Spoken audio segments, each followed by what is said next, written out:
Mother, man. Fuck yeah, bro, we gonna win the lottery! 666 forever! Yeah! Spreading faster than a case of the clap in a trailer court. Able to shatter eardrums within a 666-mile radius. A podcast more brutal than all the rest. It's Murder Metal Mayhem! Warning! Warning! Trigger alert! Trigger alert! Warning! Trigger alert! Warning! Warning! Warning! Trigger alert! Trigger warning! Well, they've been warned, Chris. What the fuck is up? Oh, you know what's up. There's been brand new Murder Metal Mayhem going down because it's Tuesday. And we're both here in Horns High Studios for the Horns High Productions and doing a special bonus episode for you guys tonight. I'm here in Horns High with Chris. What up? We doing something different. Yeah, and Joey over there in the 419 Studios in Toledo. What's going on, dude? Dude, it is fucking summer for sure. The other night, the cops reported 60 cars down the block. I heard them all too, fucking drag racing and burning out on my. Are they doing fucking donuts in the intersection? Dude, no. yeah, oh yeah, big no. time. Yeah, the street racers are in effect, so that means that the weather is here. The weather is nice now. Yeah. 419. Oh yeah. Had somebody in the live from Toledo, which was funny because if I would have had a second, I would have typed in 419, but it was going so fast I couldn't keep up with it. But yeah, it was a good problem to have. But that's very good. What shirts we got on tonight, Chris? I got a fucking Reebok shirt on. Yeah, that's kind of different. Isn't it weird? I was waiting for the shoe to drop, like something disgusting on the back. No, just straight up Reebok shirt. But you got to look at it, though. You got to look at it the right way. The new Reebok logo, that's the Predator's targeting system. Like, look at it that way. Okay. Am I wrong? All right. So it's a Predator shirt, basically. It's a Predator shirt. There you go. And the hat. Not a sexual predator. What's the hat there? Oh, I got the fucking. Oh, Midwest as fuck.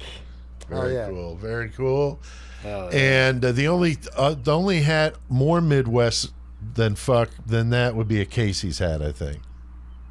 Bro, now I need to fucking ask a Casey's. You need to get one of those. Dude, I know a motherfucker works.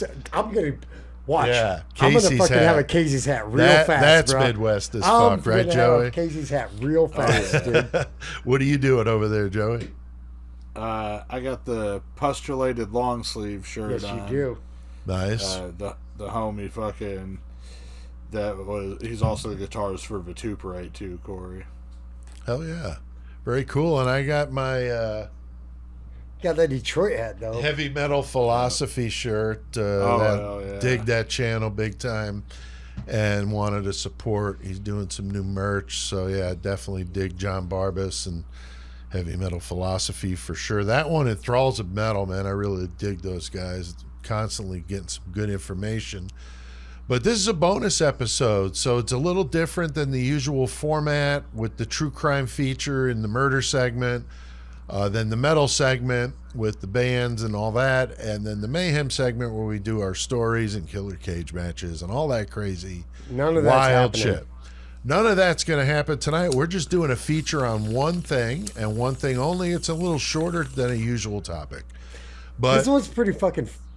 it's pretty cool. It's a cool story. Yeah, I like this one. Yeah, it's real interesting.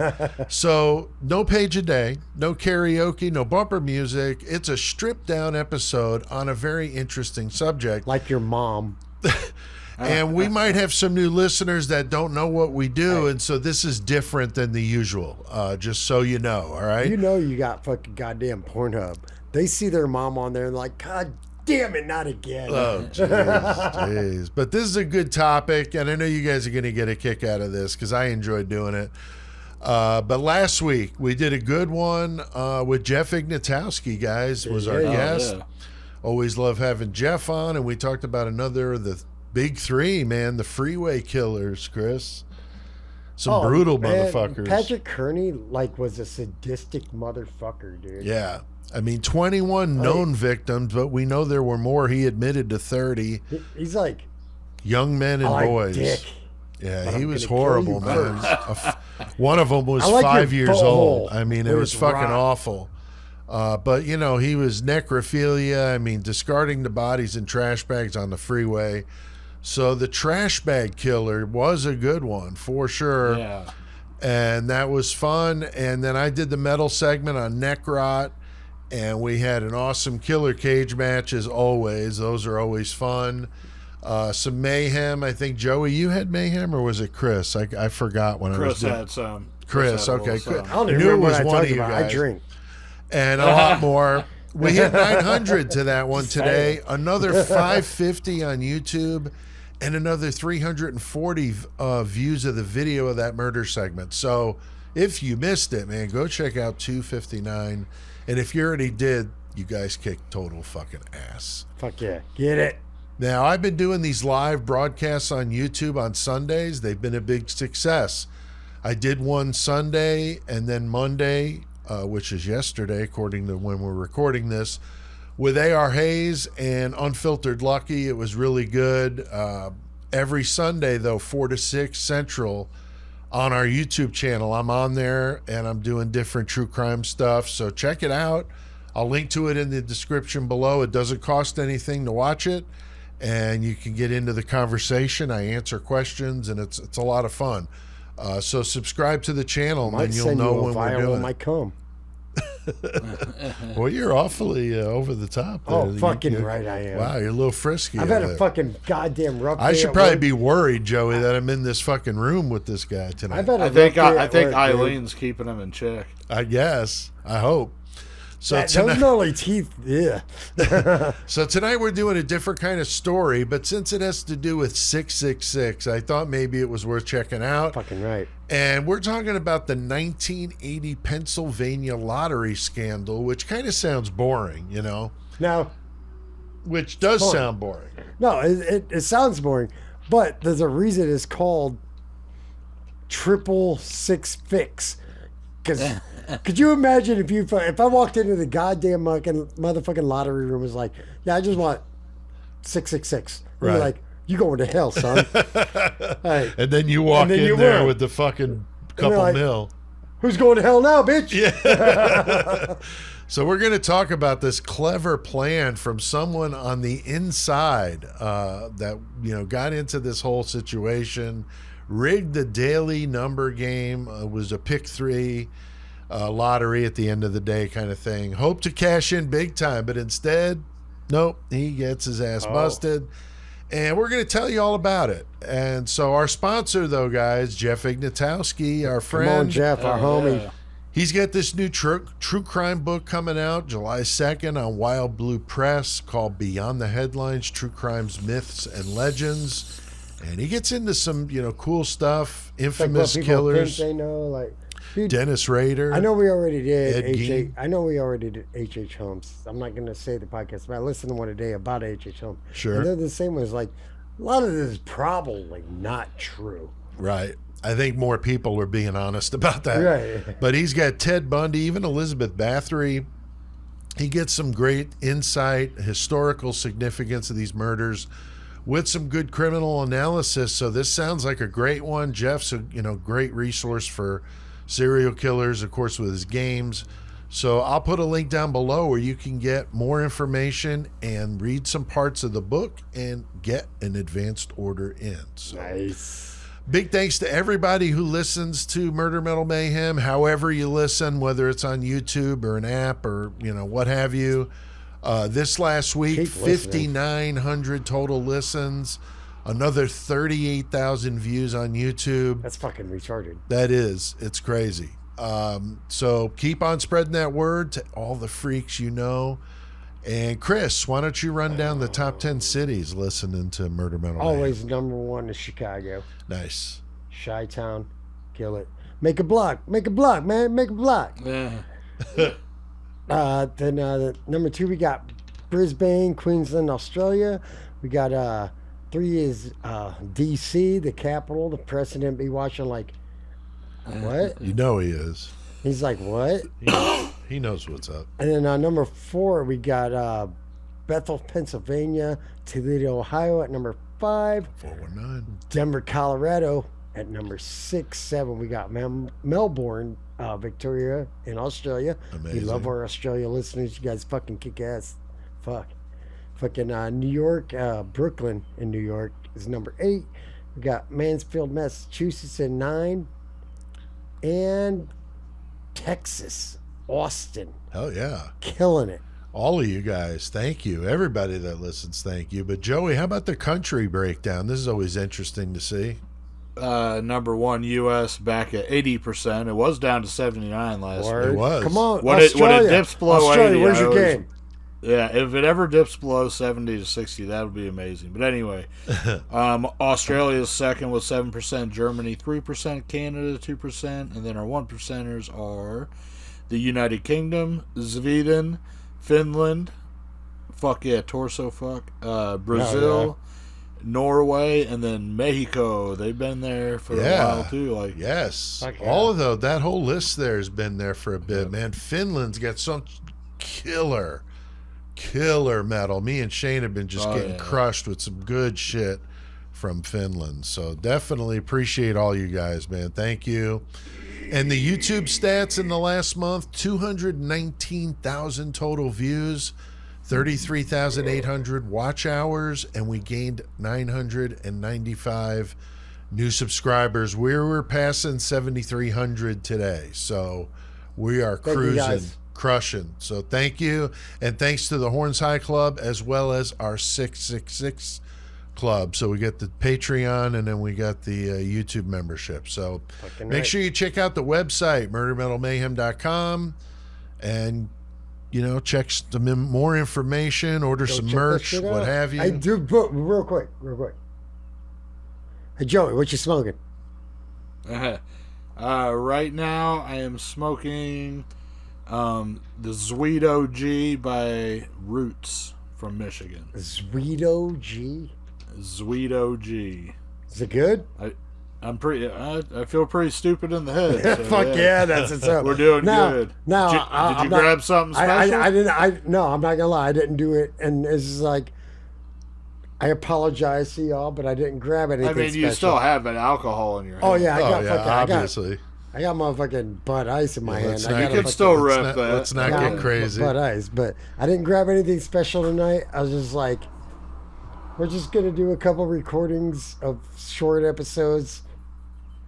A normal episode, I'll bring something nice, but tonight, the Bud Ice going white trash as fuck. Whatever. Hey, at least they're talls, though. Fucking right. All right, guys. Well, let's get these lottery tickets ready. See if we can win a little money tonight, because I bought 666 tickets with 666 for the pick 3. So we'll see how I do. So let's take a trip back to 1980, okay? And I was thinking about this. Joey, I don't even think you were born yet. I was born, but I was only like probably 7 or 8 months old. Yeah. I was 2. And Chris was probably still in diapers himself, okay? And I had just started, and you had just started smoking and taking drinks, I was fucking smoking a beer in a sippy cup. I fucking had a 5th of whiskey in my crib, bro. And I was, to feel old, I was 13 and had hair on my nutsack. So, ain't you so you guys, we were talking about the scandal, though, in Pennsylvania lottery that had some people baffled, man, and just throwing a fit and very shaken in the confidence in the lottery system, which I can understand why. But Chris, are you a lottery player? Some people not. really I like will it. randomly grab a scratchy, or sometimes I'll fucking grab a. I haven't grabbed like a lottery ticket where they put the numbers on the TV and all that shit. I haven't done that in years. Yeah. Randomly, I'll just grab like a $2 scratchy and be like, oh fuck.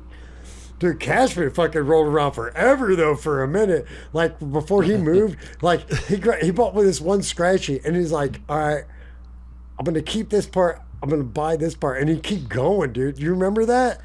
That was during COVID. That was totally during COVID. Yeah. He fucking. I went on a good streak for a while. Fuck yeah, he did, cool. dude. I've never been. I play once in a great while. I used to play, but really it's been a while for me too. So I've never been a thing. Randomly in the regular lottery, I'll grab it.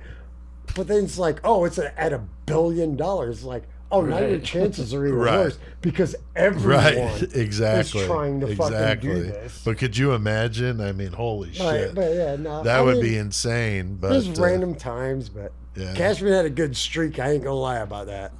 Now, Joey, did you ever hear about this before? I mean, I stumbled on it, but had you ever heard about this? I honestly don't know if I mean, maybe I had heard, because I've seen a couple of cool things about, like, fixed lotteries or fucking people, like, winning obscurely numerous amount of times or whatever. Right. But I whenever I re-delved into this one to do the research, though, it was like watching all new shit and watching the live footage was classic from 1980. Oh, when it all went down. Definitely. It's not a long story, but it's a good one. Like, I don't think a lot of people will have heard of this one, and if they have, it might, like, kind of like me, like, oh, I think I did hear about that one time, but actually getting to hear all the shit we'll talk about is a little bit fun.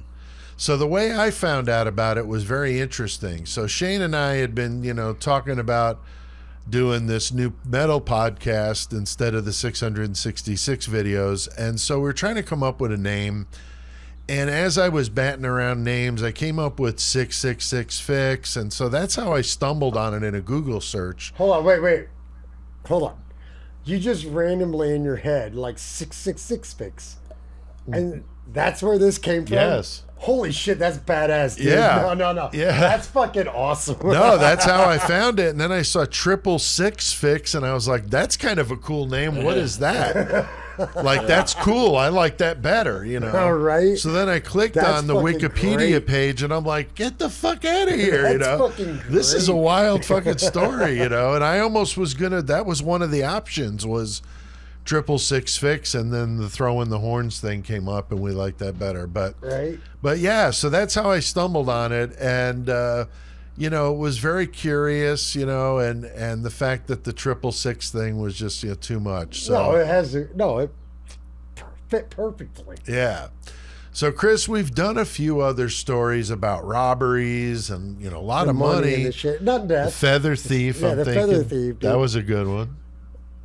I think it's great. Like you said, the feather thief, dude. It's like, well, this wasn't murder, which is what our main thing is. But it's like, this is a fucking very interesting story that not many people fucking know about. Exactly. So it's like, when you're like, wait, hold on, it's a crime. And we do a true crime podcast. It's like, this is a crime. Let's see what's going on. That's true. Let's see what's happening with this. And you hear that story, like, that is a really fucked up story. So this one right here, it's like, these guys rigged the lottery. Right. And when you think about it, how do you know for sure that nobody died? Like, could somebody have had a heart attack that thought they were, I don't know. Right? I don't know. A stroke? I mean, they thought they won, and there was some kind it could be some drama. I just like it that it's a fucking different story for us. Feather thief was the ultimate. It doesn't always have to be fucking violence and gore and murder. We just come up with some fun. This is especially a bonus episode. One of my favorite things about what we do, like, just something you different. get a fucking funny ass story that, like, just because the numbers 666 match us. Right. It's like, let's talk about it. I love it. Yeah. So the mastermind of this scandal is Nick Perry, which was not his real name. He had a Greek name that was hard to pronounce. So he went with Nick Perry, and he's the announcer of the lottery game. So he's the voice you hear as they're picking the numbers. Pittsburgh native, born in 1916. So he would have been 64 at the time this happened. Probably figured, in my estimation, that this was going to make his retirement a little brighter. Big payday as he goes out, right? Yeah. And, as always, when we talk about criminals, they underestimate the law enforcement people out there, the security companies that watch this shit. This is the perfect system. We got it. Right. They think they're smarter than everybody.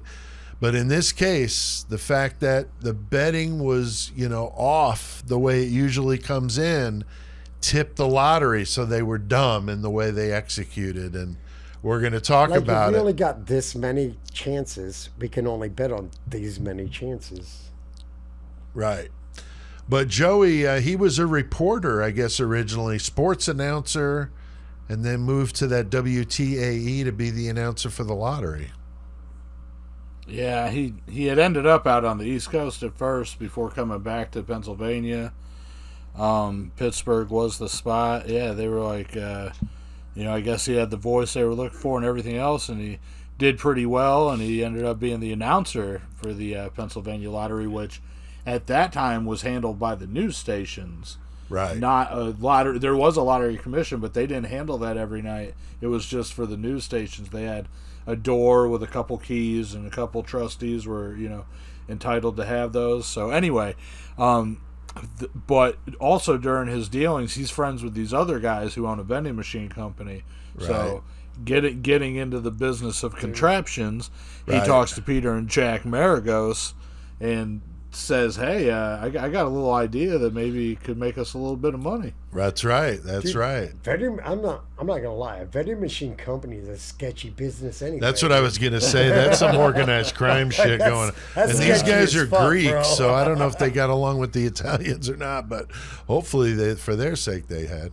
Now, once they commit to this plan, Nick Perry brings in the art director at WTAE, a guy by the name of Joseph Bach, who was also a Pittsburgh native, and he was a lettering expert, conspired with Joseph to make a replica set of the ping pong balls that were used in the lottery. So what they came up with is if they injected the balls with paint through like a syringe, just enough so that the balls would weigh more than the others, and they could fix or narrow down the options of the pick three. And those were known as the fixers in the plan, apparently. So the way the lottery worked back then, if you remember, I know not everybody's as old as fucking dirt like I am. They used to do this where the ping pong ball popped up. Did you say Firkin Dirk? No, I said fucking dirt. I thought you said Firkin. If I did not mean to. So the lottery ball would pop up, and then they'd show you, on the camera. They'd flip it, what the number was. It was old school, right?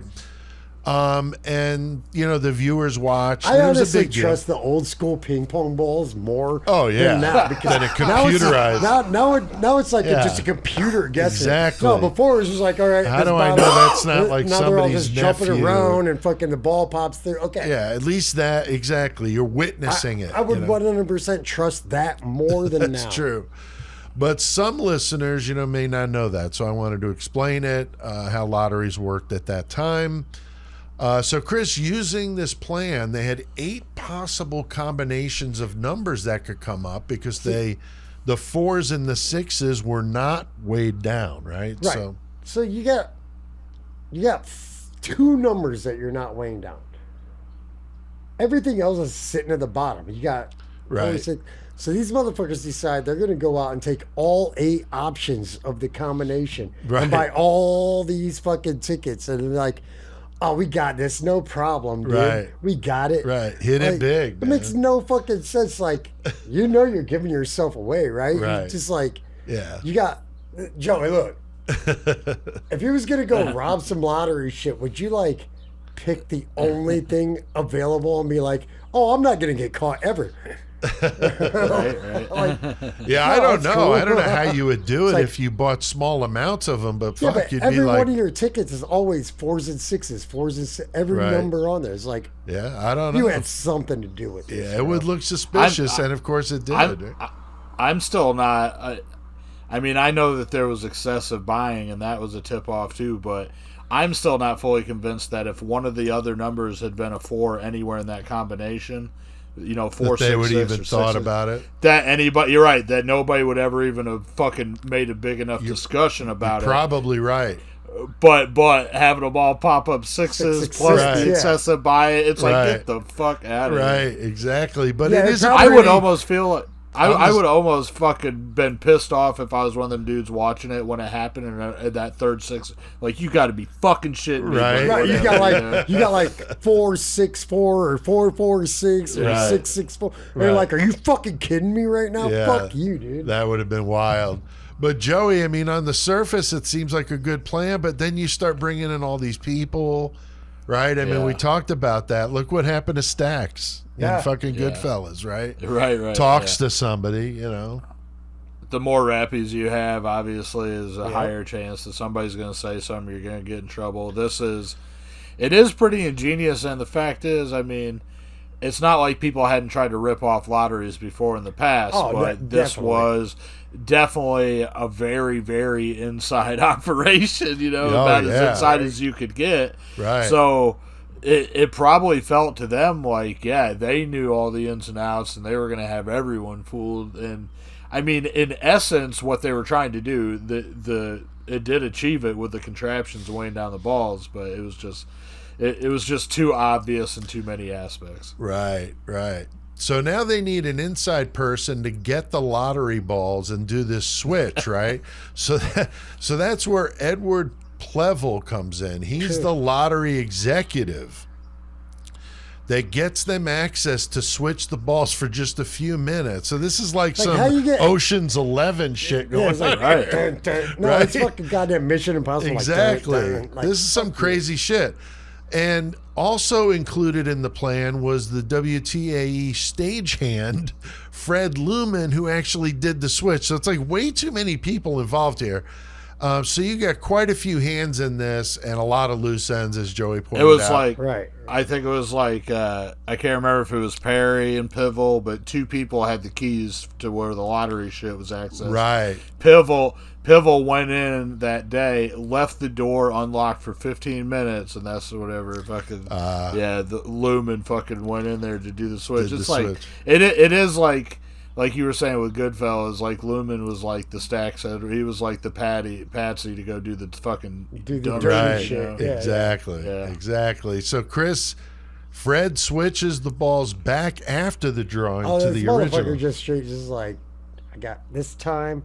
Switch these balls, and then he burns the fucking fake balls. Right. Like, tell me that ain't some shady ass shit. This dude's just like, oh, these ping pong balls over there. Oh, those are contaminated with anthrax. I just had to burn them. Yeah. So like, he burns the evidence. He gets rid of the Not evidence. a bad idea, I mean, depending on where he's doing the burning. At least it's not a corpse. That's right.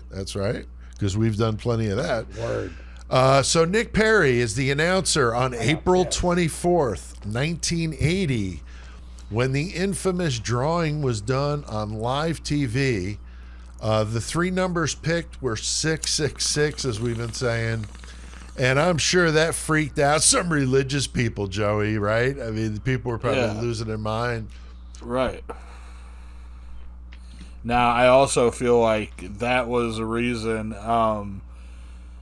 that's another reason why if you're trying to rig the lottery and then all of a sudden the number 666 pops up, you got to be like, God damn it, because you got to be fucking drawing unwanted heat, because religious groups are automatically like, we told you that it was the devil, it's a sin, it's in your face, it's black and white, 666. Yeah, exactly. Yeah, so it's kind of wild, but you get the satanic panic and its infancy there, so that's brewing.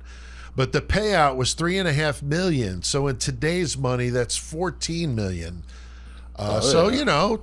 Sizable fucking winnings here. 8 people involved in the scam got $1.8 million, which, if you can believe this, when I did the transfer, it becomes $6.66 million today. Get the fuck How out is that even fucking possible? Is that fucking real? Yes. So that's not too bad. I mean, $825,000 a piece. So old Nick thought his retirement was going to be really nice, and all this golfing and traveling and just spending that lottery money. So Joey, the lottery officials noticed some weird trends going on with the 4s and the 6s, dude. Yeah, I mean, they had people coming in fucking just buying these tickets with these numbers, and the combinations were all fucking flip-flop, but they were in the same regions, with obviously the 6s and 4s being the fucking prominent fucking areas. And it wasn't hard for them to fucking figure out what was going on, but like I said, if it hadn't been for them sixes popping up, wouldn't anybody have noticed as much as they did? This was dude. This was a case of circumstance, and they might have almost got away with something. I don't know. I know. And it's, they just, and then there was a whole group of them, I guess, that showed up to get the winning. So that was, that also was strange. Oh, yeah, we balling, boy. Like, could you imagine me, Pete, you, Michael, fucking all Danny, whooping it up, lit up, Pete, fucking Derek. And this isn't like, we got our money, son.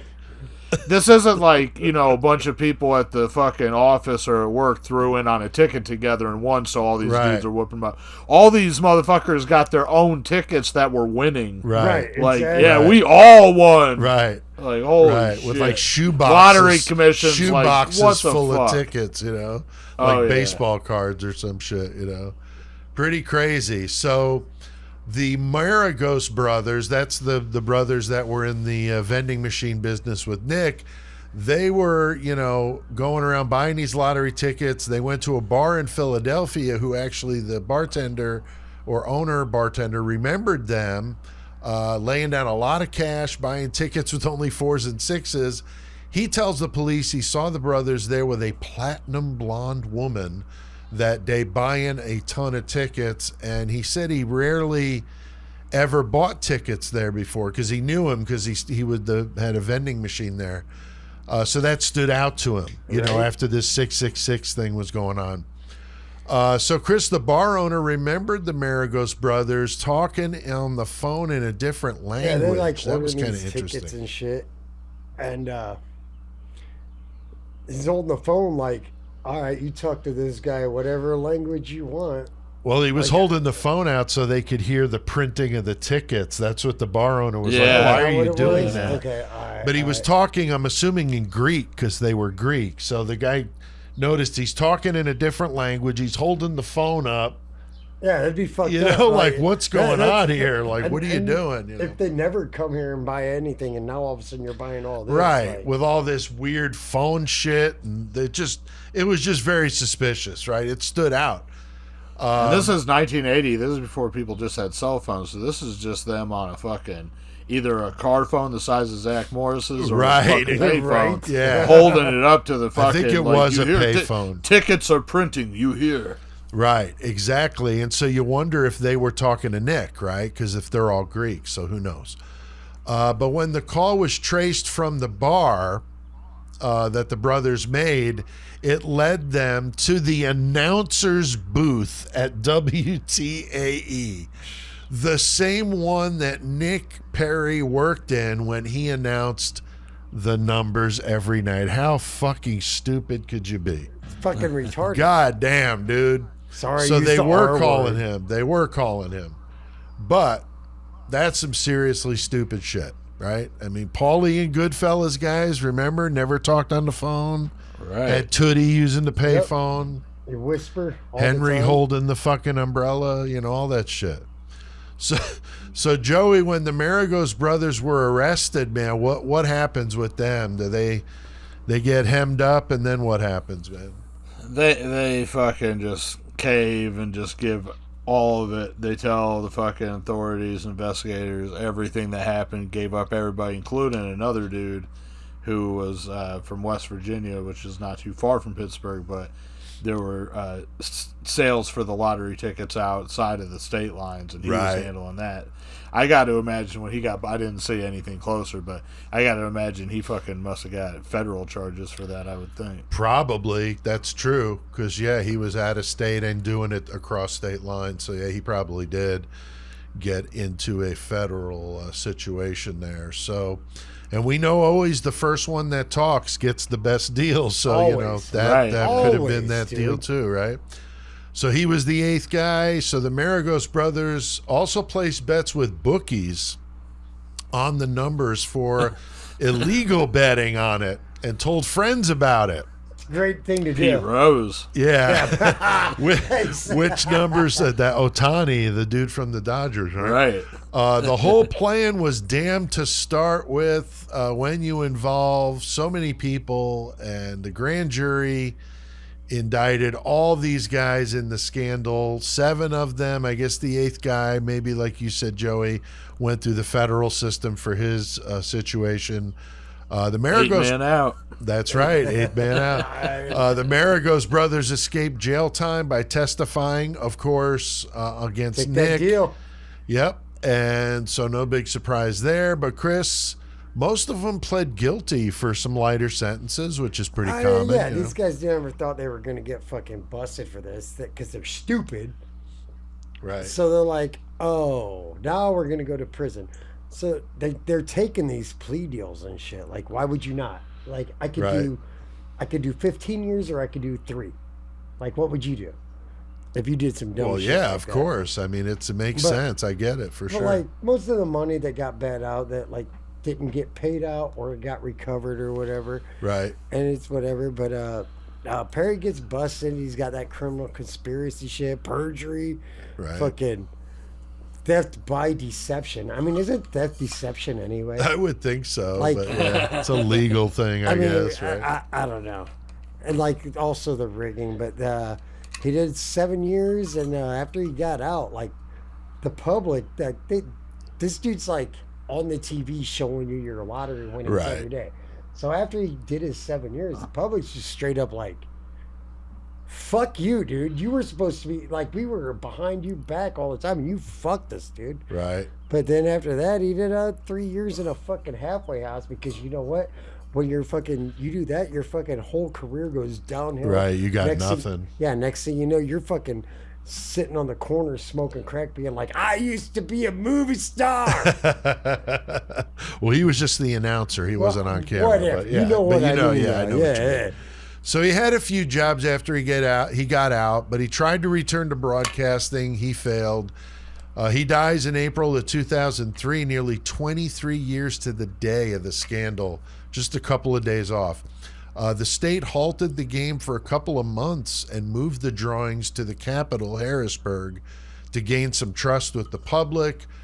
Strangely, another scandal was busted shortly after this involving the printing of the tickets, which is kind of its whole other thing. I didn't want to get too crazy with it, but it's interesting. So, man, these fucking lottery people in Pennsylvania had to just be like, what the hell is going on here? But Joey, there was a movie about it. I saw Lucky Numbers with John Travolta and Lisa Kudrow. Have you guys ever seen that? Nope. I'm pretty sure I saw it, but maybe whenever it came out, and I probably didn't pay too much attention. I kind of want to watch it now. I want to check it out. Yeah, 2000. Knowing the story now, yeah, that it's based off. I'm sure it's not just like the story, but I would probably enjoy it more if it's fucking loosely, based off it. Yeah, I'm not a Travolta fan with the whole Scientology bullshit, but it's a whole different thing. But there was a documentary called Game Show, or on the Game Show Network, called Anything to Win. I did not see that. And there are others. There was a few. But I watched a good doc on YouTube I thought was good, summarized the case, showed the actual drawing, like Joey said, with the retro 1980 type hairstyles and all that. But it was good. So if you're interested in this, there's some stuff out there. It's pretty fucking funny. Yeah. The old lady, I can't remember what she was from, like a church, or she was from somewhere. The lady who the numbers popped up, she was the one that fucking faced them to the fucking camera. Oh, right. And they pick somebody every night, to come do that or whatever. And the lottery guy's sitting there watching. But she said she's an old lady, and she's up there, and I'm pretty sure she's from a church or something, but she's up there in 6, and then the third number pops up in her face, like 6. Yeah, like, oh, it's the devil. Imagine if she would have thrown up the horns or something. How cool that would have been. That would have been rich. That would have been the shit, man. So, anything to add, guys? 666 Fix, man. I got nothing kind of on fun. this, man. Kind of a fun the one. The only thing I would add is, Chris, I got to say, if a dude was like 24 and he banged like the 16-year-old and took her virginity, would that be theft by deception? Yeah. Okay. I want to clarify what theft by deception is, and that's the only thing I can think of that was close. All right. Well, we have the Murder Metal Mayhem intro, of course, Chris. Great metal motherfucker. Get it by Christ. Well, that's the metal segment. We didn't do a metal segment. I put it in the notes by mistake. I know, right? That's what I'm saying. So the intro, Crawl Space by Hey, man, sometimes you follow what's happening. Oh, I know. I get it. But thanks, everybody out there that listens. You guys watching on YouTube, thank you. Hey, Joey, what's the bumper music tonight? The bumper music is Chris telling you about fucking Crysis. Fuck yeah. So yeah, you'll get the normal layout in the normal episode, but this is a bonus. You can like us on the Facebook group, Twitter, the YouTube channel. We got the metal channel, throwing the horns if you want to go on there. Kill the sign. And our 666 Club, thanks to all of you that belong. And if you want to get into that, I'll link that down below. And we hope you guys dug this one. So see you next time, man. Horns up. Mother, man.